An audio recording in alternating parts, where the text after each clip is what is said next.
Hello दोस्तों, idea classes Jaipur में आपका स्वागत है। मैं कुलदीप कुमावत आज आपके लिए दोस्तों लेके आया हूँ एकदम शानदार वीडियो, जिसके अंदर अपन बात करेंगे मैथ के जो आपके एग्ज़ाम में सीधे क्वेश्चन आते हैं उनके बारे में बात करेंगे। तो सबसे पहले अपन बात कर लेते हैं, ये अपनी सीरीज चल रही है जो आपके कंप्लीट एग्ज़ाम जब तक होगा तब तक आपकी ये सीरीज चलने वाली है। तो आगे बात करते हैं अपन, पहले क्वेश्चन के साथ अपना स्टार्ट करते हैं। पहला क्वेश्चन, तो एक एथलीट 25 सेकंड में आपकी दूरी चलता है, 500 मीटर की दूरी वो कंप्लीट कर लेता है कितने 25 सेकंड के अंदर। तो एथलीट की जो औसत स्पीड बतानी है आपको, तो आपको पता होगा दोस्तों स्पीड का फॉर्मूला होता है डिस्टेंस अपॉन टाइम। तो डिस्टेंस आपको दी गई है कितनी 500 मीटर, उसके बाद में आपको दिया गया है स्पीड यानी कि टाइम दिया गया है 25 सेकंड। ठीक है, तो आपको जस्ट चला जाएगा 2 बार और जीरो चिपका दो। तो कितनी बार गया आपका 20 बार भाग गया। सबका ऑप्शन 20 दे रखा है। एग्जामिनर आपको यूनिट यानी कि मात्रक से खेल रहा है, तो आपको मात्रक कौन सा होता है आपको बताइए। डिस्टेंस मीटर में मापी जाती है और टाइम सेकंड में, तो मीटर प्रति सेकंड। जैसे ही सेकंड को ऊपर लिखेंगे मीटर इनवर्स में चला जाएगी घात -1, तो आपका ऑप्शन नंबर बी हो जाएगा इसका आंसर 20 मीटर प्रति सेकंड। इसके आगे बात करते हैं। नेक्स्ट क्वेश्चन आपको दिया गया है कि जूली कौन आपको दिया गया है, जूली 18 सेकंड में 140 मीटर की दूरी तय कर सकती है। इस दी गई चाल में जूली 1 घंटे में कितनी दूरी तय कर सकती है। ठीक है, तो यह आपको क्वेश्चन है। एक तरीका है, आपको इसको पहले जिस मात्रक में आपको दिया गया है उसमें चेंज कर लेते हैं, यानी कि आपका वही फॉर्मूला स्पीड वाला। तो स्पीड आपको निकालनी है। स्पीड क्या होती है, या तो आपकी 1 मीटर 1 सेकंड में कितनी दूरी चलते हो वो, या फिर 1 घंटे में आप कितनी दूरी चलते हो वही आपकी स्पीड होती है। तो ये आपके 1 घंटे में ही पूछ रहा है, तो आपको ज़्यादा कुछ नहीं करना, सिर्फ आपका ये हो जाएगा 1 घंटे में निकालते ही आपकी स्पीड आ जाएगी।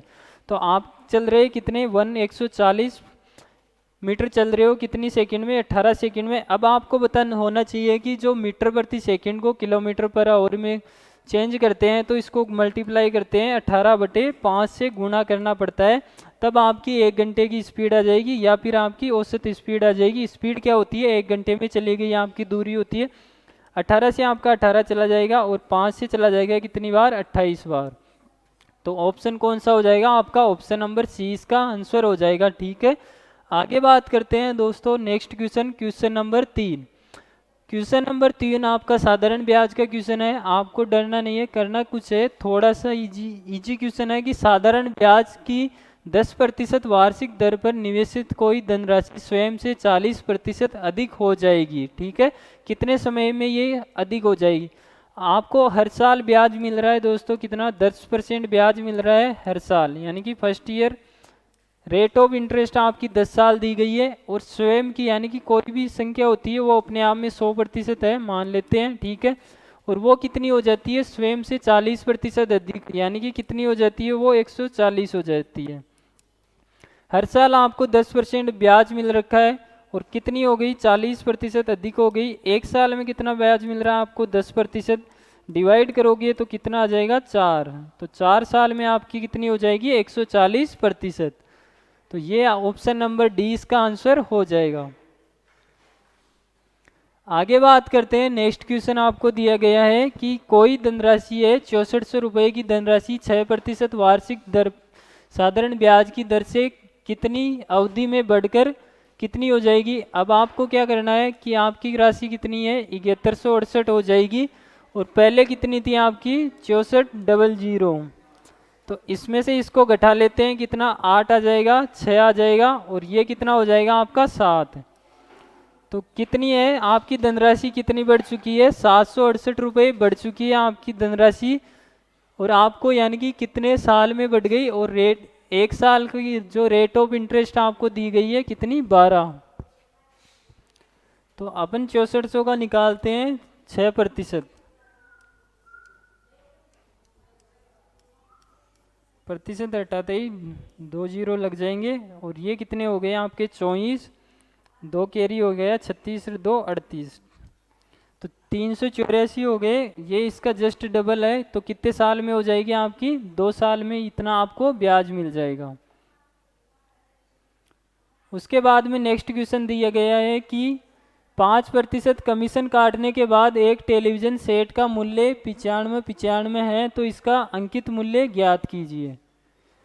तो कोई भी जो MRP पे आपको डिस्काउंट मिलता है, जो 5% कमीशन काट लिया उसके बाद में ये मिला, तो आपको कितना, यानी कि 100% मान लेते हैं कि जो आपका है MRP कितना है, 100% है।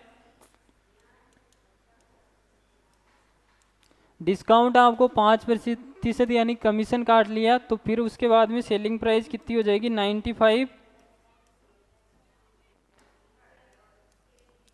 इसी 95 की वैल्यू दे रखी है आपको कितनी, 95। तो ये चला जाएगा कितनी बार, 101 बार। और 100 की वैल्यू निकालनी है तो 2 जीरो और लग जाएंगे, तो कौन सा हो जाएगा आपका, ऑप्शन नंबर 20 का आंसर हो जाएगा।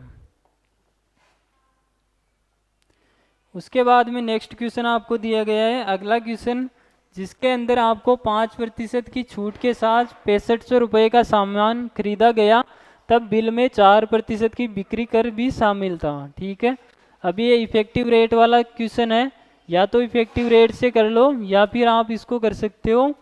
तो इफेक्टिव रेट का फॉर्मूला लगाते हैं। इफेक्टिव रेट का फॉर्मूला होता है आपका XY प्लस XY/100 होता है। तो 5 और 4 9 हो जाएगा आपका, और ये कितना हो जाएगा आपका, 520 और अपॉन में 100।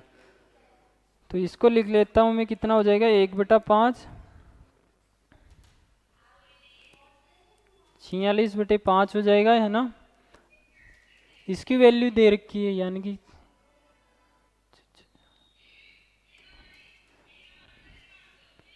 इसका आपको निकालना है 6500 जो प्रतिशत है 6500 का, उसका आपका कितना आया था यहाँ पे, 46/5%, 13 बार। और यूनिट डिजिट मैच करेंगे तो 8 पे जाएगा, और 8 से 0 घटाएंगे तो आपका कौन सा हो जाएगा, 2 वाला। तो ये इसका आंसर हो जाएगा, क्योंकि ये आपकी इफेक्टिव रेट आई थी, इसका आंसर। उसके बाद में नेक्स्ट क्वेश्चन दिया गया है कि 250 के 28% के 60% का मान क्या होगा। तो आपको दिया गया है कितना, 250, उसका आपका निकालना है, पहले 28% निकालना है, प्रतिशत हटाओगे 100 से डिवाइड हो जाएगा। उसके बाद में 60% निकालना है, इसको हटाओगे 2 जीरो लग जाएंगे, इसको आपको सॉल्व करना है। ठीक है, तो ये 20 से चला जाएगा 3 बार, और ये 5 बार। फिर ये चला जाएगा 50 से 2 बार, और ये 5 बार। ये 2 से चला जाएगा 14 बार, और 5 से 5 कट जाएगा, और 14 × 3 = 42। तो कौन सा हो जाएगा, ऑप्शन नंबर डी इसका आंसर हो जाएगा। उसके बाद में नेक्स्ट क्वेश्चन दिया गया है कि एक परीक्षा में 45% छात्र उत्तीर्ण हुए हैं और 79,750 यानी कि उत्तीर्ण नहीं हुए। तो जो आपके पास हुए हैं वो कितने हैं, 45%। तो फेल होने वाले कितने हो जाएंगे आपके, 55%। इसी 55% की वैल्यू आपको क्वेश्चन में कितनी दी गई है, 79750। ये दे रखी है कितनी, 55% की वैल्यू। और यानी कि टोटल पूछा है कि भाग लेने वाले कितने थे, तो 100 की वैल्यू आपको निकालनी है, तो 100 से मल्टीप्लाई हो जाएगा। तो इसको आपको सोल्व करना है, तो ये आपके 3 जीरो पे जाएगा, 3 जीरो वाले ये भी है, 2 ऑप्शन है, तो निकालना पड़ेगा। 11 से चला जाएगा कितनी बार, 7 बार, 2 बच गया, फिर 2 बार चला जाएगा 5 बार। ठीक है, फिर 5 बच जाएगा, फिर 5 से जाएगा कितनी बार, 1 बार, 2 बार और 5 बार, यानी कि 125 आएगा, और 3 जीरो और आ जाएंगे, 1 बार, 2 बार और 25। तो इसका ऑप्शन चेंज है शायद। ठीक है, उसके बाद में नेक्स्ट क्वेश्चन पे चलते हैं कि 2018 में एक कॉलोनी की जनसंख्या 54,000 हो गई है, जो 5% प्रति वर्ष की दर से बढ़ रही है। तो 2 साल पूर्व यानी कि कॉलोनी की जनसंख्या कितनी थी। तो 54,000 से छोटी दे रखी है ऑप्शन से, तो चारों ऑप्शन हो सकते हैं। ठीक है ना, उसके बाद में नेक्स्ट बात करते हैं, यानी कि आपको दे रखी है, कितनी दे रखी है, 5% के हिसाब से जनसंख्या बढ़ रही है, ठीक है।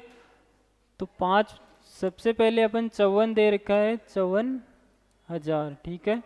हर साल आपकी जनसंख्या बढ़ रही है 5% के हिसाब से, तो अपन यानी कि 2 ईयर पहले की बात कर लेते हैं और 2 ईयर आफ्टर की बात कर लेते हैं। तो 5% की फ्रैक्शन वैल्यू होती है आपकी कितनी, 1/20 हो जाएगी। तो जो आपकी जनसंख्या 20 थी वो बढ़ के एक साल में 21 हो जाएगी, फिर आपकी जनसंख्या 20 थी बढ़ के कितनी हो जाएगी, 21 हो जाएगी, ठीक है। तो तो आपको ये वैल्यू दी गई है, 2 वर्ष हो गई है, तो यानी कि पूर्व की आबादी आपको ज्ञात करनी है। तो कितनी दे रखी है, 54,000 बढ़ चुकी है जनसंख्या कितने पे, और आपको इसकी वैल्यू ज्ञात करनी है। तो ये भी आपका अप्रोक्स जाएगा।